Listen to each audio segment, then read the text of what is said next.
It's pretty ironic that this video is coming from me of all people, but I hope you take it as a sign of maturity and me just wising up a little bit.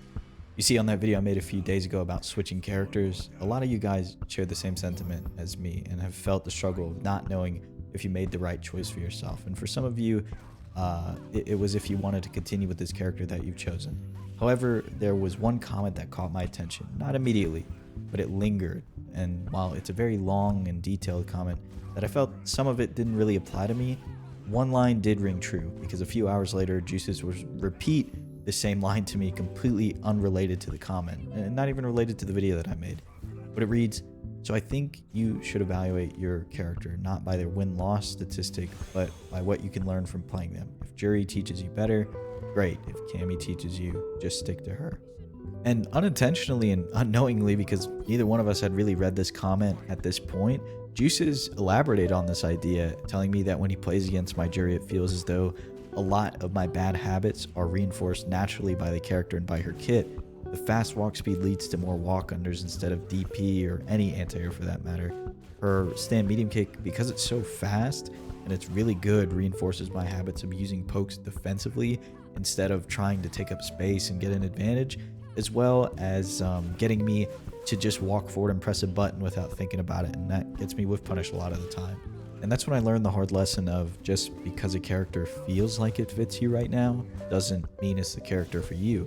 It's just reinforcing some of your bad habits, and that feels good. It feels good to lean on your bad habits and be rewarded for it. When in reality, it's much more beneficial in the long run to play a character like Cammy in order to round myself out better as a fighting game player, as well as the fact that I do enjoy the character and I want to make her work.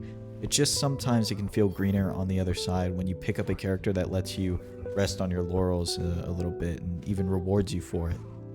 And that's especially true if your main is a very footsie based character like Karin or Cammy, a character that excels at whip punishing and hit confirming to gain an advantage and start your offense. And while they do have their neutral skip options like dive kick and Karin Headshot shoulder, it's not as prevalent as like Balrog just dash punching through neutral 24/7 or Abigail saying, "Yeah, I'm done getting out footsied, I'm just going to EX run and make you react." So switching to a character that has some degree of that can feel fun, right? You get a huge reward for hitting something out of EX run on Abigail. And when you play characters like that, it makes you question, what's the point of playing all these other, footsie characters? Why don't I just play Abigail? And you can do that, right? You can just play the same character for 6 years and just run, I don't want to say her gimmick, but just really understand that character and that character only. Me personally, I want to understand my character, but I also want to be a well-rounded player. So if I want to play somebody else, I can. I don't want to just be stuck in this bubble of playing Zangief or something. That was just a random example, but you know what I mean. It's like when you're a kid and like your parents put you in all these different sports to see what you like. My parents used to take me from Boy Scouts to baseball to everything else, Taekwondo. Like I was just a well-rounded kid, and now I want to be a well-rounded fighting game player. And I think at the very least it helps you enjoy the game a lot more if you can understand what all the other characters do. It makes it easier to lab things and figure out how to beat stuff. It gives you an appreciation for the other characters and what the other guy is doing on the other side of the screen, right? After I was playing Menat for a while and I learned all the V-trigger stuff, if I get hit with some crazy V-trigger combo, I'm not slamming my desk and raging. I'm like, damn, that was pretty sick.